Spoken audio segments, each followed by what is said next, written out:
Good morning, ladies and gentlemen. Welcome. Hello, everyone. I hope you had a good sleep or a good travel here to Geneva. My name is Antonio Hautle. I'm here in the function of the two organizations who are coordinating the Swiss TNFD group, UN Global Compact Network Switzerland, and Swiss Sustainable Finance. Aligning finance with sustainability, how much does your business depend on nature? Getting ready for nature-related financial disclosure. That's the theme of the next 45 minutes. You have a beautiful photo from Sebastian Salgado, a famous Brazilian photographer. He will be here at the end of the conference, showing every day another picture, another aspect of what we are discussing. So we are launching TNFD globally last week and now in a roadshow in Europe and today here in Switzerland. It's my pleasure now to invite Michael Baldinger, Chief Sustainability Officer of UBS. Michael, please come on stage.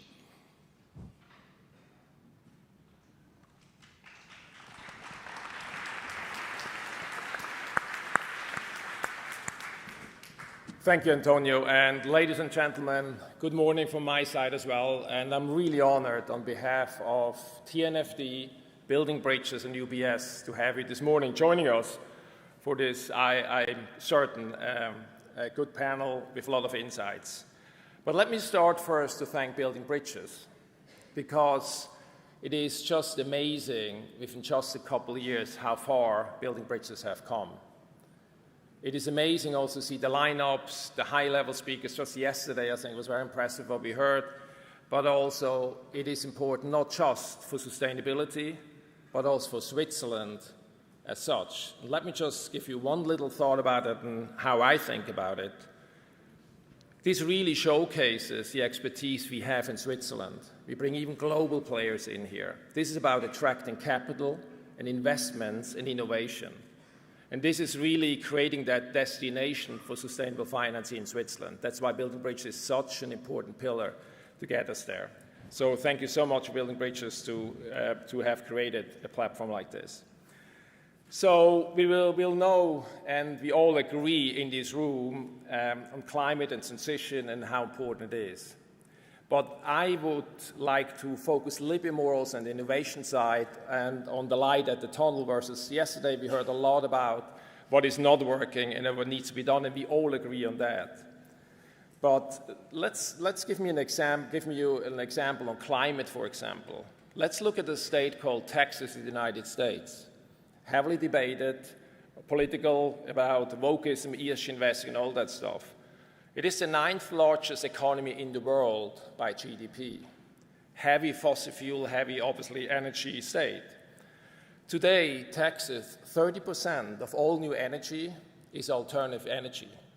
30% already today. And I think the interesting part about it is that the alternative energy is 30 to 50% cheaper than traditional energy. Just think about what that means. Clean already today is cheaper than dirty. And that is the free capital markets. That's the free markets who change consumer behaviors and the market as such. There's a lot of good stuff going on already today. But meanwhile, I absolutely want to acknowledge and support what we heard yesterday, that the threat on nature is like never before. So animal, fish, reptile species have dropped by 69% since the 70s. So this is really a grave outlook. So we have to act, and we have to act now. That is for sure, we all align on that. And we also know that climate change and nature laws are interdependent. We know that. So we must act really faster than we have in the past, and more decisively on nature particularly. And make no mistake, doing nothing will have absolutely grave and severe implications and consequences for the environment, social, but also on economics. It is estimated that 55% of global GDP, this is roughly $58 trillion, is highly dependent on nature. And decarbonization is not easy. We all experience it in our own business as well. It is really hard, but at least what we have in climate is data-backed matrix. And right now for nature, these tools are missing, but we need them and fast to help us embed natural goals as we transform finance and create real-world solutions. And if I just think what we already do today at UBS, we heard our CEO yesterday, we don't even talk about 2050, 2030 anymore because it is embedded how we do business, in our risk frameworks, how we invest, how we lend and finance. There's nothing in our balance sheet which has not a clear decarbonization plan. Nature, we have done a lot of work, and Judson will talk about that a little bit more. He leads, by the way, the TNFD working group in Europe for the financial sector. We already embed the risk frameworks, everything, and be able to acknowledge and to calculate and quantify the risks on nature. So a lot of work has been done. That's already almost part of how we do business. We don't even talk about it anymore because it's so part in how we think about things. But right now for nature, there are many tools still missing, and we need them and fast to help us embed nature goals. And nature capital is the missing piece in our puzzle to the transition to net zero. And that's why the TNFD and the full disclosure framework for market adoption is a really positive step, which we have been really missing so badly in the past. Because what it does, it just creates transparency for financing nature and helping us to really recognize the leaders versus the laggards in corporations. That helps us as investors also to really have a clear picture where we funnel our money to and direct our money and where not, and where we have to engage with companies and work together with them to get there what they need to do. And we always talk about risks, and again, I mentioned one example of Texas, but there is a clear and compelling business case for investing in nature solution. And we do have a tremendous potential to transform the financial market for nature investments, and market which is estimated by around $10 trillion as of today. And that transformation could support some of the most significant green economy business opportunities for all of us. And let me give you just a little bit perspective. Everybody talks about big numbers. I just mentioned 58 trillion, I mentioned 10 trillion. Sergio mentioned yesterday the $125 trillion needed to get us to the low-carbon economy in 3 decades or so. It is estimated $125 trillion, as Sergio mentioned yesterday. McKinsey's numbers up to $250 trillion, all those big numbers. But let's be conservative, and the consensus, $125 trillion, what that actually means, put it in perspective. $125 trillion is pretty much exactly what the capital market, equity capital market represent today, the same size. But it took us 150 years to create that equity capital market in the world. We only have 3 decades, less than 3 decades to get there, same size for a green capital market. That just shows you the sheer size and speed what we're talking about here. This is to transform the entire ecosystem as we have known it. But for doing this, we need reporting, disclosure, transparency. That is definitely something which is missing. And that's why TNFD is so important. That's why we have been members since 21, proudly so. And again, Judson does a lot of work. They're leading that group. But while the road ahead is, look, it is never a straight line. It's daunting. It's scary sometimes. You heard yesterday a lot of scary stuff as well. But we look, just last month, if you look at the IEA, they brought forward a forecast for peak oil because of the rapid growth of renewables and innovation again. And one thing we should not forget, I'm just closing out, I get Antonio right looks at me, I know he's under time pressure, but don't underestimate, we as a people, we are really good in innovating ourselves out of trouble. History has shown that. When we talk to innovations, invest in new startups, there's a lot of really cool innovation going on at scale already available today. So we have all to play our part, and we need to stay focused and determined, and I'm confident that the smartest minds on this planet Earth are working on solutions. If I just look at our panelists talking about smart minds, I'm sure you give us a lot of insights as well, what you guys are working on and how good the future actually looks with minds like you. So with that, I would give it back to Antonio. Thank you very much. Thank you very much, Michael, for having given us the perspectives. on the panel is sitting the group who is mainly responsible for the TNFD framework in Switzerland. You know each other already quite a bit, and you can now interact. We have on the scene, I just take the names, Emily McKinsey, then from Nestle, Alison Bivick, and from UBS, Judson Berkey, then Nora Ernst from Swiss Re, and Renata Pollini from Holcim. So let me start with you, Emily. What has the TNFD launched? Thank you. It's been a pleasure to work with the Taskforce members to produce a wealth of materials. In a nutshell, at the core of what we've launched is a report akin to the 2017 report from TCFD. So it's a set of 14 recommended disclosures. And just like TCFD, under each is some short implementation guidance for each. So it should feel reassuringly familiar if you are already applying and knowing TCFD. It follows the same 4 disclosure pillars. And as Elizabeth noted yesterday, it carries over the 11 recommended disclosures from TCFD to extension to apply for nature with 3 new disclosures. So in a nutshell, that's what it is. 77 pages. We were proud of that, given TCFD has a simpler topic, and they did it in 60.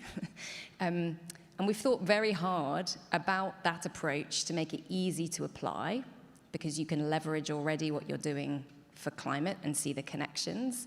It also should enable and encourage an integrated approach, which I know came a lot yesterday, that linkage between climate and nature and looking at the integration.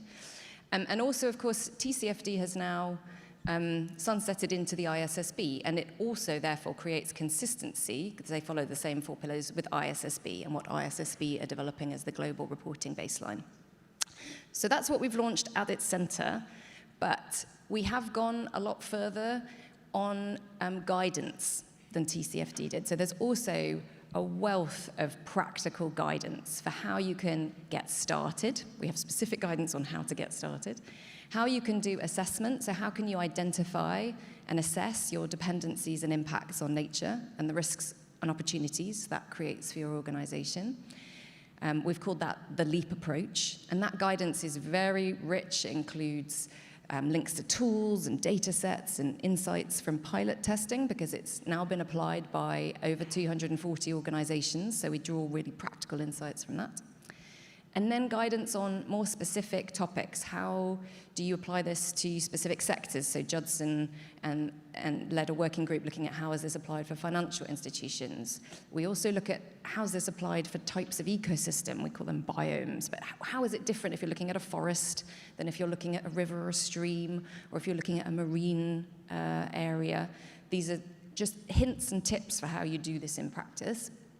And then there are a few key topics that are a bit more technical, but important for disclosure and assessment that we've also done guidance on. So scenario analysis. How do you look at the resilience of your organization's strategy based on scenario analysis, which is something TCFD also looked at, but we've taken quite a practical approach based on sort of workshops and templates. How do you get started? Because we know a lot of organizations have found that scenario piece hard. And target setting. So we've worked with the Science Based Targets Network to do joint guidance on setting targets, as well as engagement.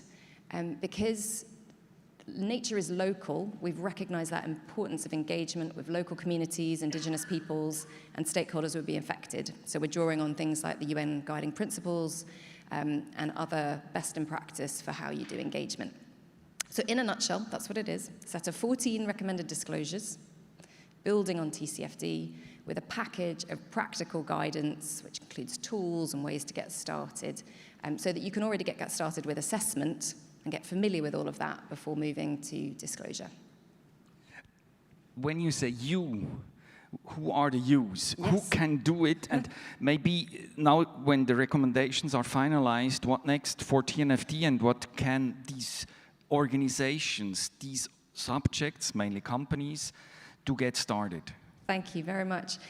So it's really built for the organizations who are on the task force. I mean, that's what's been so powerful. It's been a market-led initiative. So TNFD is built by the market, with the market. We've had very extensive open innovation approach we had 3,400 pieces of feedback. Our framework was viewed 750,000 times. So hugely extensive engagement with corporates and financial institutions who are the main users of these recommendations for that transparency that Michael emphasized for investors, but also for other stakeholders. So that's who it's for. We know, though, that the pathway, we're a voluntary market-led initiative, but we know, as Elizabeth emphasized yesterday, that standards organizations are also looking to what TNFD has produced. The ISSB, GRI, and CDP, indeed, all made announcements when we launched to recognize the consistency with their standards, which we've worked hard to achieve, and that they will be looking to TNFD's recommendations as they create new or update their existing standards. So we are primarily working for voluntary adoption, but we will be standing ready, as we have done for the last 2 years, to keep working with the standard setters to fold this in. And then, of course, there's the regulators, and maybe we'll get to this a little bit later, but we already have interest from regulators to learn from TNFD's recommendations as they think about, and that's for them to decide, as Elizabeth said, what to do. In terms of how to get started in our next phase, we have getting started guidance. I would start with having a read of that. Join the TNFD forum, which is a way of, we're building a community of practice, as I mentioned yesterday, to learn from each other, to learn from people who've done this in practice, that peer learning and technical understanding. And importantly, I think just understanding nature, this common language, this understanding. We've done a lot to bring together definitions and concepts so people can really understand the topic from the basics, like we've done for climate. That common language system is a great way to begin. Thank you, Emily. I come to you, Judson. We have heard now already quite a bit this new guidance for financial institutions. Can you expand a little bit more? We have heard some aspects why this was necessary. And what was the approach you have taken, and maybe also based on the example of UBS, why is that relevant for them in addition to what Michael has already said? Yeah, thanks, Antonio. I think 2 points about why we did it. First, I mean, the clock is obviously running, and the scientific knowledge is increasing about some of the threats posed to natural capital, so whether it's the planetary boundaries frameworks or the statistics that Michael cited. You know, there's an urgency here. The financial sector clearly can play a catalytic role. We're a facilitator. We can support our clients in that transition. So getting the financial sector started is part of the puzzle of getting everyone started. So we did 3 things with our financial sector guidance. First, we provided a little bit additional tailoring of the disclosure recommendations for financial institutions. So they understand what it means for them. Gave them some additional guidance on potential ways to do risk assessment, to support their identification of dependencies, impacts, and therefore risks and opportunities. We took the specific metrics that were outlined in the TNFD recommendations and tailored them a bit to the financial sector, so they had something practical that they could get started with to understand some of the sensitivities within their portfolios. And then thirdly, and maybe most importantly, we really tried to collect together all of the examples that are out there currently of what financial institutions are doing. Because, in fact, a lot of financial institutions have gotten started.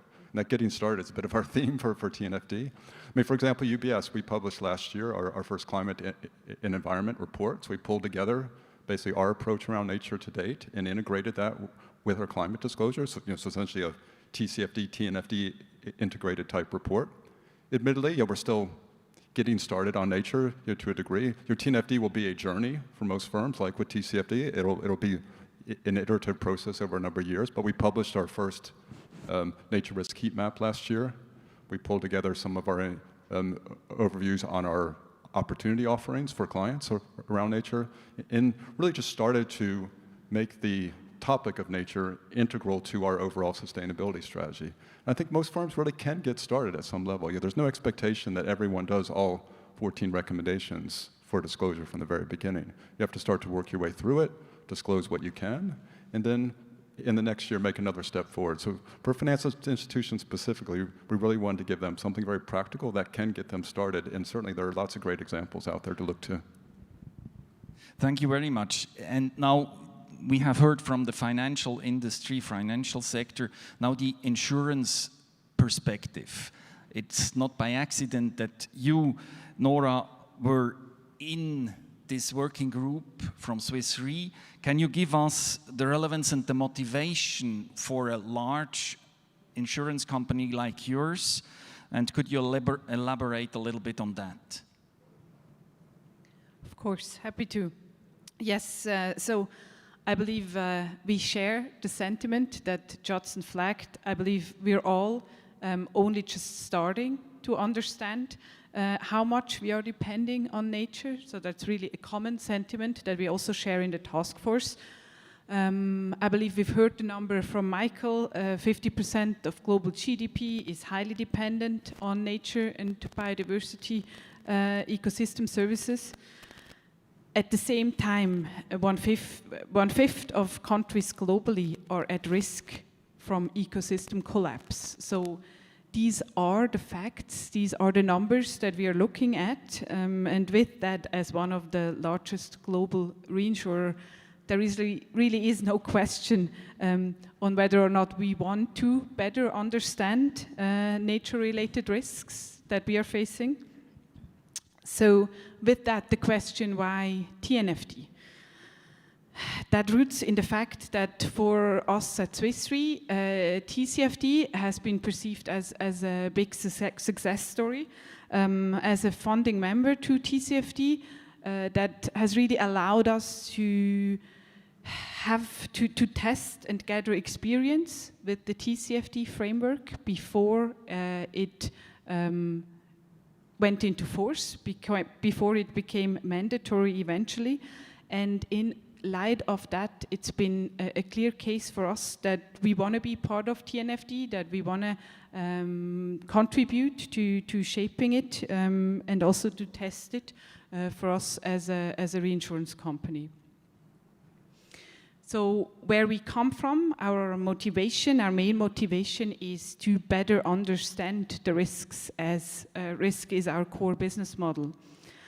However, this can also be in the form of new markets for insurance products when we start to consider nature as an insurable asset.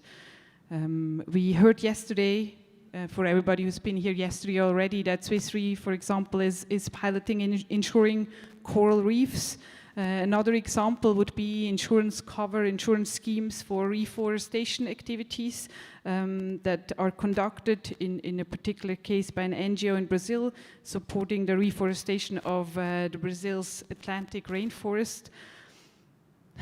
With all that background, I would end on a call to learn from climate, from what we've been able to learn on the climate side, and let's jointly accelerate action towards protecting and conserving nature.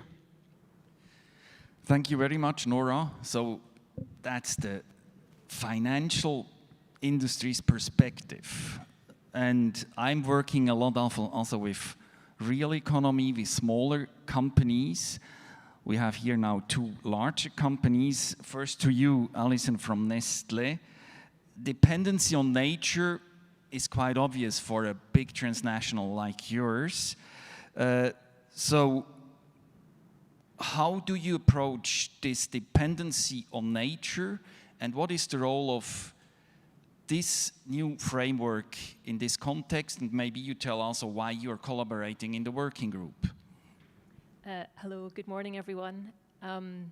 Yeah, I mean, I think I'll actually reflect on an article I read yesterday around the TNFD launch that said that 1 in 3 bites of food eaten worldwide depends on pollinators, and mainly bees. But we see that bee populations are falling in a lot of the geographies around the world. So yes, nature for us is absolutely imperative for our business model. Our raw materials, the raw agricultural materials, depend on a healthy planet, which means a stable climate healthy ecosystems, an abundance of biodiversity. So for us, is absolutely critical as a company in the food and beverage sector. And maybe just in terms of, where we've come from. We started on the TCFD journey 4 or 5 years ago, and I really echo what Nora was saying. It's much more than a disclosure framework. It really helped to enhance the strategic discussions around risk and opportunities when we think about climate impacts and disruption.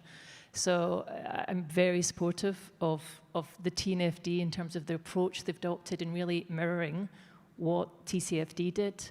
And I think also it's something that we can recognize if your company's already gone through the TCFD journey. So maybe that's the first thing. The second thing is at the same time, roughly, we developed our net zero ambition for 2050, and then also started to think about how do we actually make this happen? So what does our roadmap look like?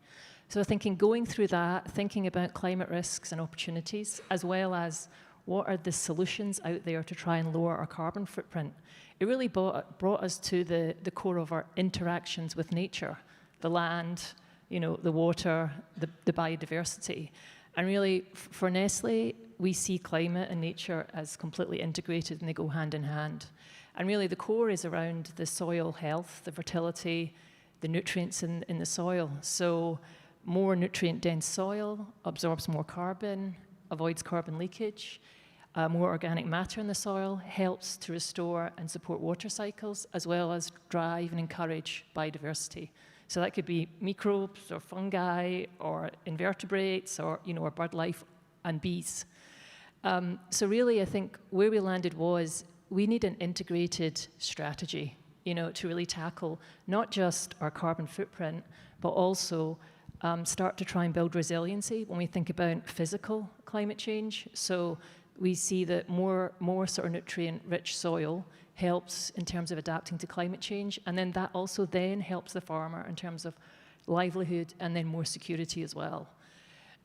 So what's key for us is really our farmers. So they're really at the center of approach, and as Emily said, it's got to be local, so it's got to be a hands-on approach. You've got to understand from the farmer point of view, where do they see the challenges, what has changed from a physical point of view, and then start to develop technologies with them, share our technical support, help them with investments if that's required, as well as recognize when they move to more regenerative agriculture methods that, we recognize that through premiums. So from a point of view of TNFD and why, that has been an amazing journey. I've learned so much. I think as an organization, we continue to learn a lot. There's still a lot to do, but helping us better understand in a much more holistic way our interactions with nature, and then tackling the carbon footprint, it's absolutely key. And maybe just to give a flavor of what we've done then. So we're prioritizing regenerative agriculture. What does that look like? Well, the first thing is obviously stopping deforestation. We've been committed to that over the last decade. We're now close to 100% on our key commodities, but we obviously continue to strive to maintain and push forwards. But also it's about agroforestry, so shade trees and cocoa. That helps to strengthen the soil. It also helps to give shade to the cocoa, but also it can produce fruit for the farmer for livelihoods. Dairy also is key as well. Dairy and livestock are our single biggest source of emissions when we think about carbon. So really we're focused around working with other companies in our sector, as well as governments and dairy cooperatives around, optimal sort of feeding management, herd management, manure management, and also energy use as well. So really, I think the TNFD has given amazing momentum, and really hats off to the Secretariat and Emily around really driving nature to be at the top of the agenda and really driving this clear link around integrating with climate. Thank you very much. Observing these evolutions already for a couple of decennies, I think if Nestlé would have spoken 30 years ago on a panel like that, the speech would have been different. So we realize nature is the basis of all what we are doing. No economy without nature, no culture without nature. And there is our responsibility. Now to another big actor. If I'm right, you're the biggest cement producer in the world, or one of the biggest, and your footprint is big. So Renata, could you give us a little bit the risk perspective and the TNFD framework? Why is it relevant? How do you use it? Yes, hello. Pleasure to be here. So I start answering your second question about TNFD and the relation between TNFD and the risk. TNFD is a risk management and disclosure framework. It has an aim to support companies and financial institutions to assess their impacts, dependence, risk, and opportunities on nature.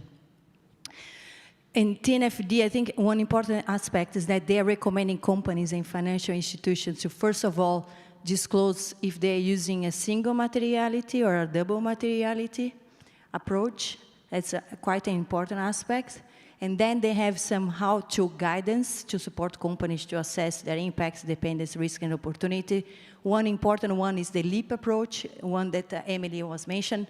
For those who do not know LEAP, this word stands L for locate your interface with nature. E, evaluate your dependencies and impacts. A is the assess, so assess your risks and opportunities. And the P is prepare to manage these risks, these issues, and also to report. So that's quite a pragmatic approach to support companies to do this exercise. And then you have as well at TNFD the recommended disclosures.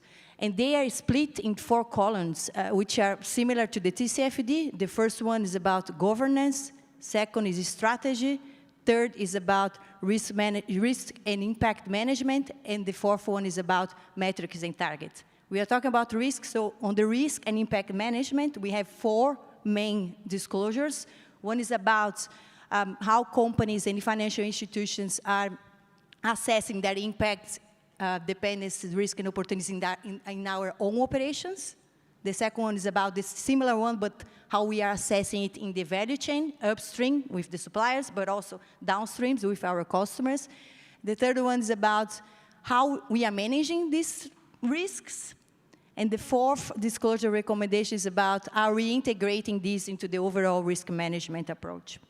So that's about how TNFD look at risk. Now I move to HOSIM. So basically HOSIM, we are taking the double materiality approach. It's quite simple to explain why we are doing that. We want our investors and also the key stakeholders to have the full picture of what we are doing in our full disclosures on nature issues. If I give an example, let's take biodiversity. It's a key element inside the nature figure. Biodiversity for HOSIM, we are not dependent on biodiversity. You know, we produce cement, concrete, aggregates. We are not dependent on biodiversity, but we have a significant impact on biodiversity when we are extracting our raw materials. So it's important for us to have the double materiality assessment because biodiversity will never be a risk for our business in terms of material risks, but it may, in terms of materials for the business, but it has a risk for the environment. So that's why we take the double materiality approach. Now, if I move to how we are integrating nature risks in our risk management process, we do have the nature risk integrated into it. We ask countries to, in their impacts, dependency, risk, and opportunities. However, we could be better at it. Because at HOSIM, in terms of the risk, we have some risks that are mandatory for countries to report every year. So, for example, compliance risks. Every single country needs to report independent, they need to answer all our questions in terms of compliance risks.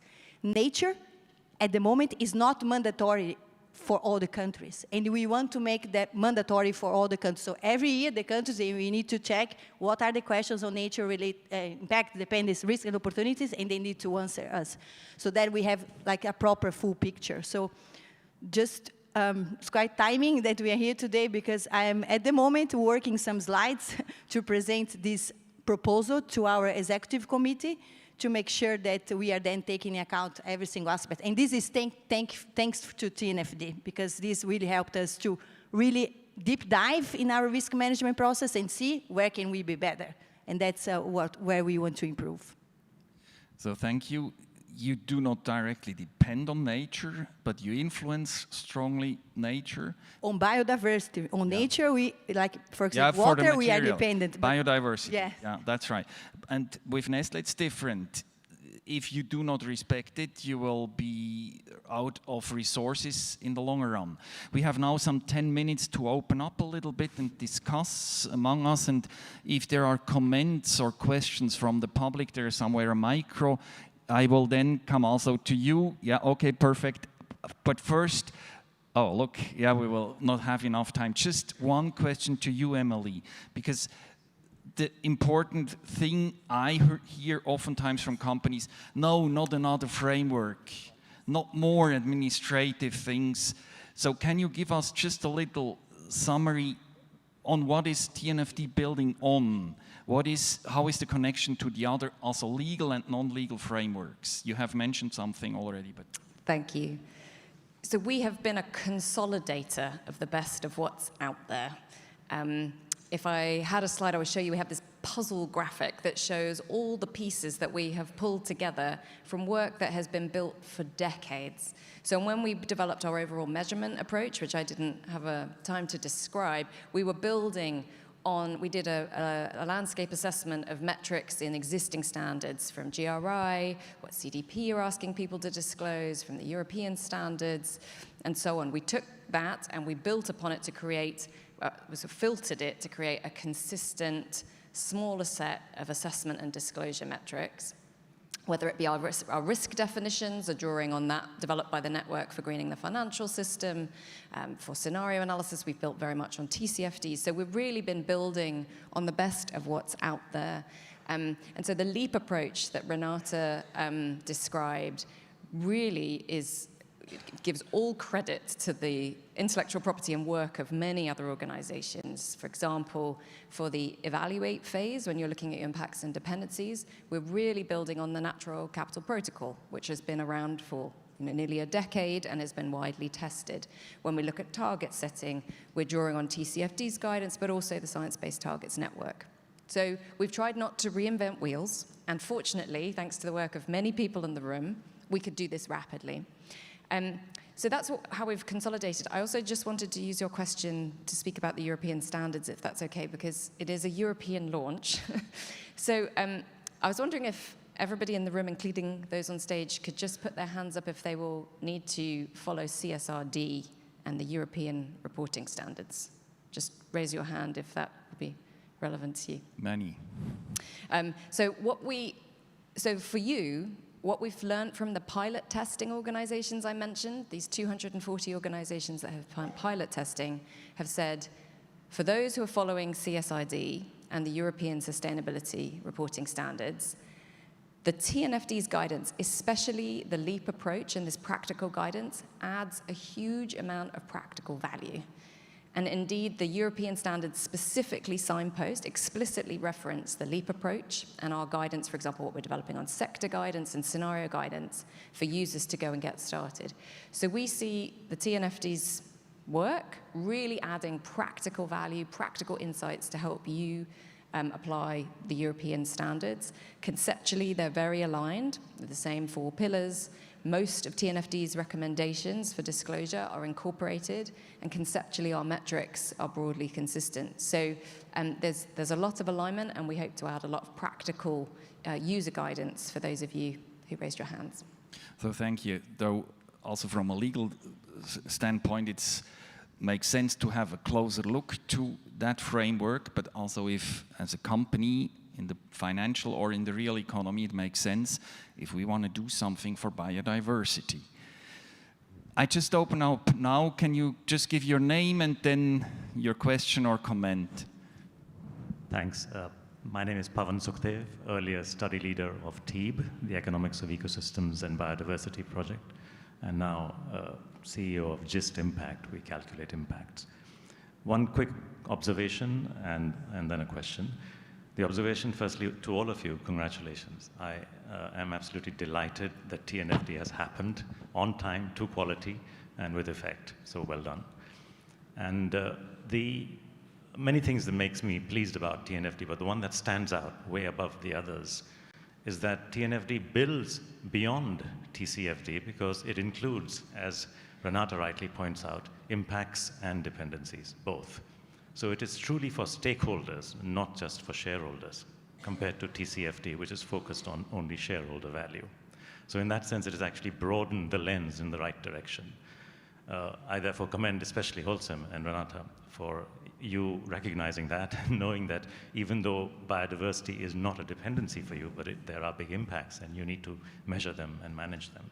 But my question, and that was the observation, my question is really for Nora and the insurance sector more broadly, because you mentioned that risk is central and is a key part of your business model, but that's really physical risk that we are talking about typically. But then there are also the transition risks, and then there are all of the stakeholder risk, in other words, the impacts of companies such as Holcim on nature and biodiversity. Do you see a world, and how do you see, if you see a world which includes risks beyond just the shareholder value, and includes risks beyond just the physical risks that affect the company as a result of nature dying or nature being lost? Do you see a world where risk recognition for the insurance sector and therefore for the reinsurance sector extends beyond just physical risk? That is the question. Thank you very much for the question.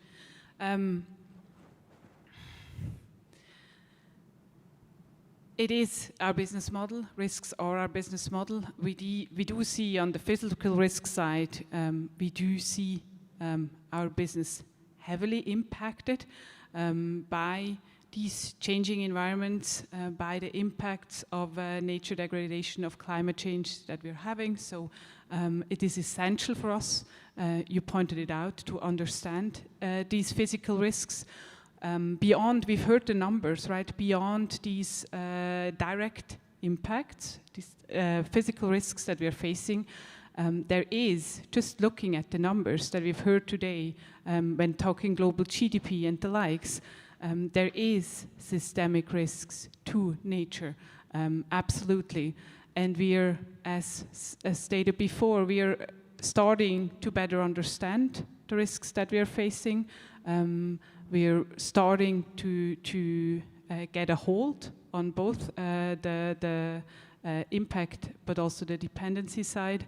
And this is why such a company-led, corporate-led framework that lets us pilot, lets us test, and that lets us better understand the risks that we're facing is such a great opportunity, such a great framework for us to contribute, yes. Yeah, maybe I can jump in with a banking and investment perspective on that. I think the great thing about the examples that both Alison and Renata gave is that absolutely highlighted the criticality of understanding dependencies in the case of Nestle. And as they work to secure their supply chains, that means from our perspective, they're potentially a better investment, they're a better credit risk, they're a company we want to work with in future and be their partner in that transition. Likewise, as a Holcim understands their impacts, they potentially are mitigating future transition risk from policy changes by governments. So again, that creates value for them as a company, which then creates value for us in our financial portfolios. I mean, this whole nature story, it's a transition story that we're going through, just like with climate.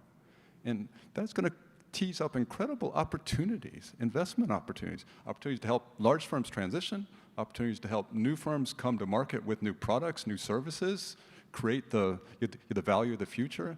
And that is an amazing possibility for a financial institution to be involved with.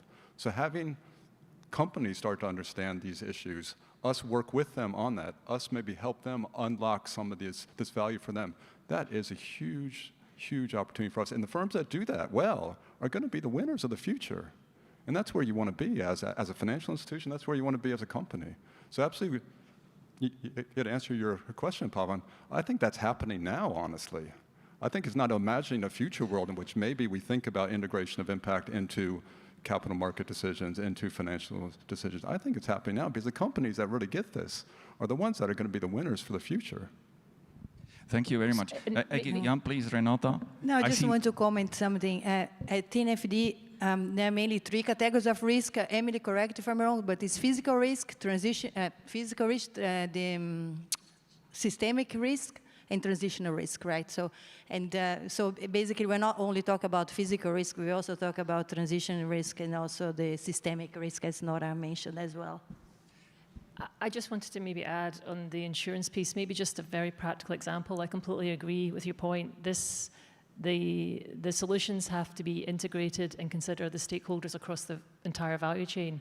So one of the things we have done with our insurance partners is we developed a micro-insurance product for our coffee farmers, which started with Nespresso, because obviously the more volatility in the climate means at a farmer level more volatility from point of productivity and yield, and sometimes devastating impacts.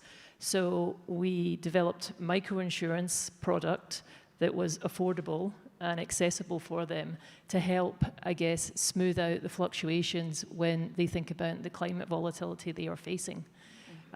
So I think one of the learnings for me on that is it's got to be a bit collaboration, and that actually across sector and through our partnerships with many different companies, we can help across the value chain by connecting, our insurance partners, say, with our coffee farmers, and we're now looking to roll this out to Nescafe as well. Very shortly, and then we take the last question. We have some 4 minutes left, and then.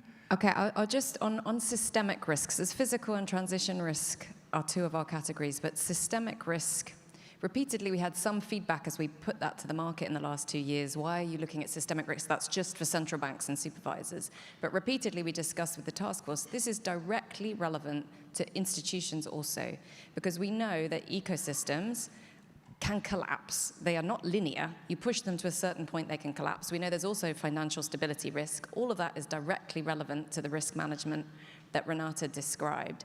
And indeed, it's that systemic risk that means why the link between dependencies and impacts is so critical to understand, and indeed why the sort of single versus double materiality debate can be a black hole of not particularly productive discussion, because as we move to 6 of the 9 planetary boundaries being outside of the safe zone, these impacts will be material to all of us and all organizations. So we've actively had those discussions, and that's why systemic risk is maintained as an important category for us in the TNFD's framework.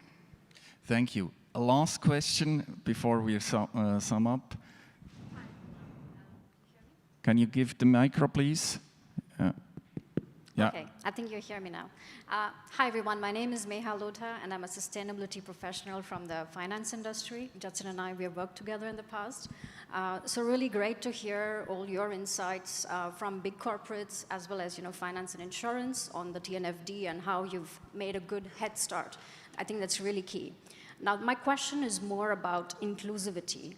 So having also worked on TCFD implementation in the past, my curiosity was always how's the task force or the working group, for example, the TNFD working groups, how are they making underrepresented, for example, countries from, let's say, the global south, which we agree is not a good term to use for them, but we all understand who they are, and I come originally from there as well. How are we making either the user guidances or including them in the working groups to ensure that those who are facing the biggest impacts when it comes to biodiversity, to nature, they are, being represented, and they are being championed, finding the good apples amongst them, and champion the cause of understanding the impacts of nature and the risks associated. So I would like to understand that better. So that was about one part of inclusivity. For me, the other part of inclusivity is also on the small and medium enterprises.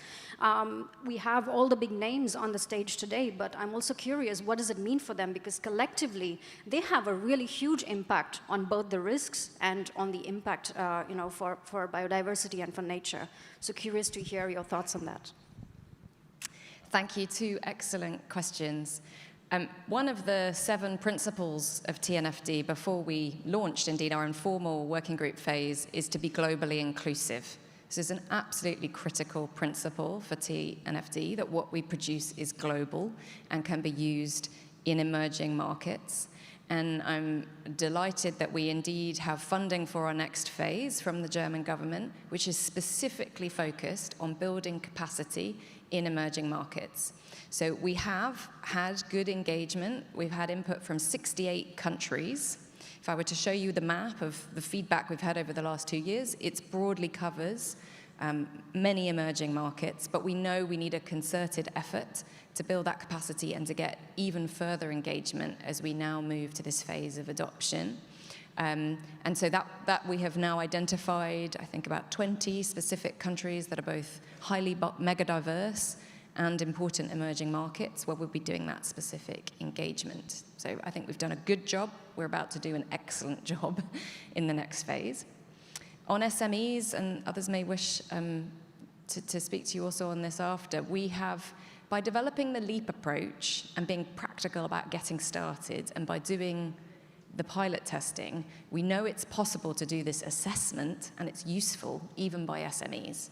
For example, we have some pilots with indigenous-led enterprises, which are very small and have found great insights by applying the LEAP approach.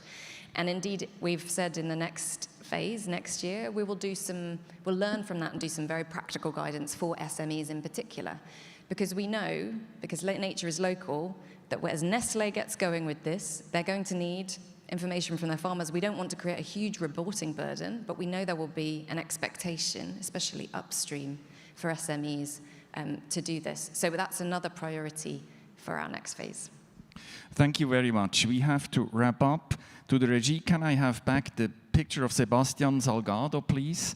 So I would like to thank you for your work you have done before, now the presentations here.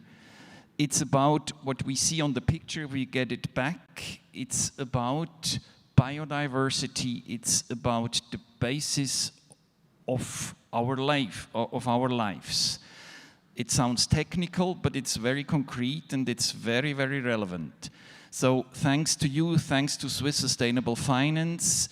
Together with Swiss Sustainable Finance, you, the TNFD framework and UN Global Compact, Switzerland, Liechtenstein, we will try also to do more in Switzerland, workshops, trainings, and all the questions about SMEs and how to do. We can't treat it today, we'll do it during the next months and years, hopefully. Thank you to all of you who were here. We wish you a very good day, and let's go on in this exchange. Have a good day.